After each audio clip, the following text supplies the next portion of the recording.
Hello বন্ধুরা, সবাইকে আমাদের চ্যানেলে স্বাগত জানাই। তো এই ভিডিওতে আমি রিভিউ করব Crayon Shinchan our dinosaur diary মুভিটি।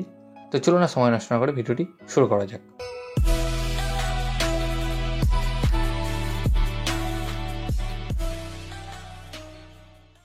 তো এই মুভিটি ডাইরেক্ট করেছেন শিনোবু সাসাকি এবং এই মুভিটি বেস্ট হচ্ছে ক্রেয়ন শিনচ্যানেরই ইয়োশিতো ওসুইয়ের মাঙ্গা কমিক থেকে। এবং এই মুভিটি রিসেন্টলি আমাদের ইন্ডিয়াতে রিলিজ হয়েছে 9 মে 2025। হ্যাঁ, সব জায়গায় এই ধরনের মুভি রিলিজ হয় না, কিছু কিছু সিলেক্টেড স্ক্রিনেই বা সিলেক্টেড হলেই মুভিগুলো রিলিজ হয়। সেই কারণে অনেক ফ্যানই, অ্যানিমে ফ্যান হোক বা শিনচ্যান ফ্যান হোক, সব ধরনের মুভি দেখতে পায়নি। তো এই মুভিটি কেমন হলো?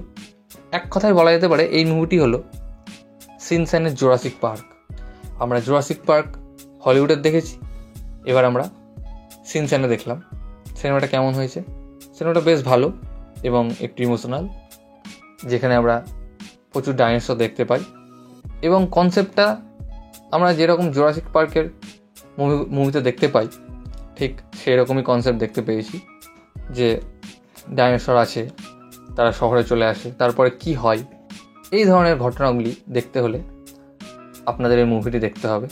এই মুভিটিও আপনারা কোথায় পাবেন আমি বলতে পারবো না, কিন্তু জোগাড় লাগালে আপনারা পেয়ে যাবেন। আমাকে বেশ ভালো লেগেছে মুভিটা, আমি বেশ এনজয় করেছি। বেশ ভালো ইমোশনাল এবং বন্ডিং সিন রয়েছে। এবং শিনচ্যান আপনারা সবাই জানেন, যারা দেখেন, খুবই কমেডি একটি ক্যারেক্টার।